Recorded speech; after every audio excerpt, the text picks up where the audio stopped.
স্ত্রীর হক, স্ত্রীর প্রতি স্বামীর হক, ভাইয়ের প্রতি ভাইয়ের হক, প্রতিবেশীর প্রতি প্রতিবেশীর হক, হিন্দুর প্রতি মুসলমানের হক, মুসলমানের প্রতি হিন্দুর হক। আল্লাহ সমস্ত হককে বর্ণনা করার কারণে পৃথিবীর সর্ববৃহৎ, পৃথিবীর সব থেকে দামি পূর্ণাঙ্গ জীবন ব্যবস্থা আল কোরআনকে এই জন্যই বলা হয়েছে বাবাজি। তাই তো দিকে দিকে এর শত্রু, দিকে দিকে শত্রু, শত্রুতার কারণে ও সোনার চাঁদ বাবাজি, এই শত্রুতার কারণে আজকে মুসলমানদের প্রয়োজন পড়বে আল্লাহর বাণী কোরআন, তাকে বেশি থেকে বেশি জিন্দা করা, বেশি থেকে বেশি তার জন্য কোরবানি করা, বেশি থেকে বেশি তেলাওয়াত করা। আজ বেনাকর মাদ্রাসায় একটা ছেলে পূর্ণ কোরআন শরীফ এক বৈঠকে শুনিয়েছে, আপনাকে এরাদা নিতে হবে।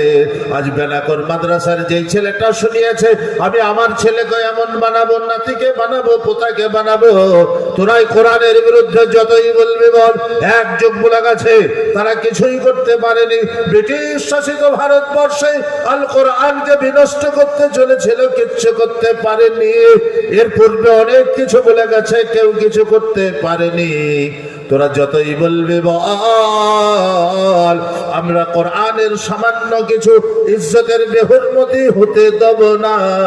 এই সংকল্পবদ্ধ নিতে হবে। আপনাকে শোনাচ্ছিলাম ওয়াইলুল লিকুল্লি হুমাযাতিল লুমাযা, 39 জনের মধ্যে 2 জনের কথা আসলো যারা সামনে পিছনে মানুষের সমালোচনা করে। সমালোচনা করা খুব গুরুতর অপরাধ। সাহাবা জিজ্ঞাসা করলে, ইয়া রাসূলুল্লাহ, আমি যার সমালোচনা করছি সে যদি সেই রোগের রোগী হয়, সেই দোষের দোষী হয়, রাসূল আরবীর পাক জবান ইরশাদ করলে, ও বোকা সাহাবা গো, সে যদি সেই রোগের রোগী হয়, সেই দোষের দোষী হয়, তবেই তো হবে সমালোচনা। আর যদি সেই দোষের দোষী না হয়, সেই রোগের রোগী না হয়, তাহলে হবে বহতান, বাংলাই বলে অপবাদ।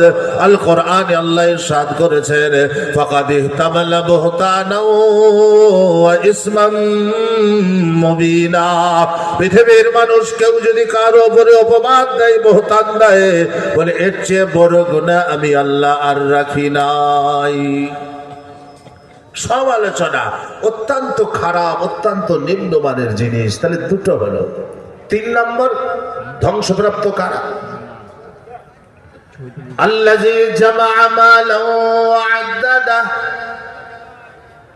রব্বুল আলামিন বললেন, শুনে নাও, ধ্বংসপ্রাপ্ত 3য় নম্বর ওই ব্যক্তি যে ব্যক্তি নিজের সম্পদকে একত্রিত করে, গচ্ছিত করে, জমা করে আর গুনে গুনে রেখে দেয়। সোনার জন্য